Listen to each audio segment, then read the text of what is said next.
And speaking of fast, look at these little pooches. We're going to introduce you to a dog trainer, an amazing one, who says she can get your pooch ready for a picnic. What exactly? In 3 minutes. Wow.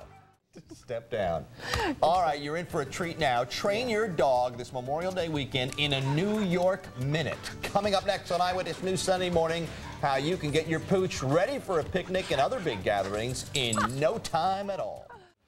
7:49, welcome back. We all love to take our pets out when we go on picnics, but sometimes it can be a pain, especially if the pets, the dogs in particular, are not trained. But here to show us how easy it can be to train your dog to behave at a picnic is dog trainer and my good friend, Sarah Hodgson. How are you? Good.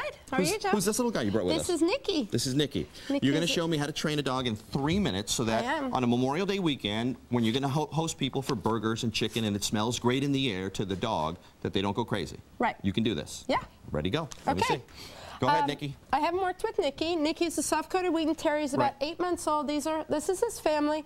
We're just going to take you through setting up a picnic. Okay. Now, Nikki, right now, if given the freedom, he's right up eating the sandwich. Okay. Out of her hands. We don't want that. Out of her hand, right. So in just a few minutes, I'm going to show you what to do. First of all, when you go on a picnic, you want to pack a bag for your dog. And in that bag, you want to put their water, food, some toys, and a place so they know where to go when you're picnicking. So the first thing we're going to do is show Nikki his place.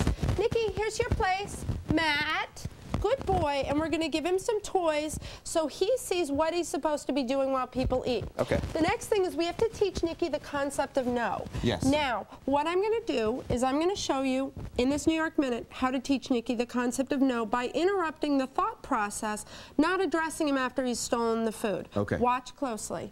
Let's go, Nick. No. Bad, bad, bad, bad sandwich, bad. Now, what you'll notice is I'm not looking at Nikki at all. Right. But he took note. So I'm teaching him that no means there's something wrong with the environment, not with him. Okay. Now, that's the key. That's the key. So he's not afraid of me. He's not revved up and thinking this is a confrontational game. Now, very calmly, Nikki, back to your mat, love. On your mat. That a boy. And let's settle down, and here are your toys. Sarah, a dog will soak this up. Absolutely. In a minute, or two. Well, I mean, you just saw it. He was eating out of the... Now he's chewing. Without my holding the leash, he knows where to go. And the untrained, like Nikki, will understand that it's not... There we go. Now, if the kids... Nikki's not behaving. Yes, go ahead. Because if the kids look at him or bait him, he's going to consider himself invited to the feast. So you also have to train your children. Listen, when we're picnicking, don't look at him because it's confusing. Simply back to your mat. If they want to pay attention to him, they have to leave their picnic food. Devin, put your food down, and they have to come over and sit on Nikki's mat and pet him on his place. Okay. Does that make sense? Yeah, it makes sense. It makes sense. I mean, leave on a leash. Leave on a collar so that if he forgets, which dogs will, especially if they haven't been worked with often, you simply pull them back, get them onto their mat, and then praise them for doing the right thing rather than give them chaotic attention for doing the wrong thing. And especially in the atmosphere of a picnic where it could be wiffle ball in one corner, volleyball in another, the dog can get distracted, correct? And bring their toys. Bring their toys and bring a leash so that you can guide them away, so that you can kind of orchestrate what they're doing, not just expect them to sit there stone-faced. You're also an author, are you not? I am. She's an amazing trainer. She's got a book out right now. Tell me about it. I have a new book out called Teach Yourself Visually. Okay, does it include what you just showed in the book? Yes, it does. Yes, it does. Absolutely. Okay. It's called Teaching the Concept of No.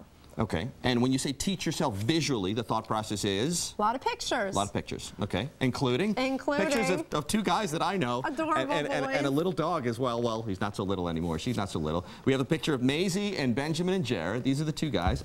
And you use the guys in the book. Thank you, thank you. Absolutely. That's Benjamin on the left, Jared on the right, Maisie in the middle, and they starred in the book. How's the book doing?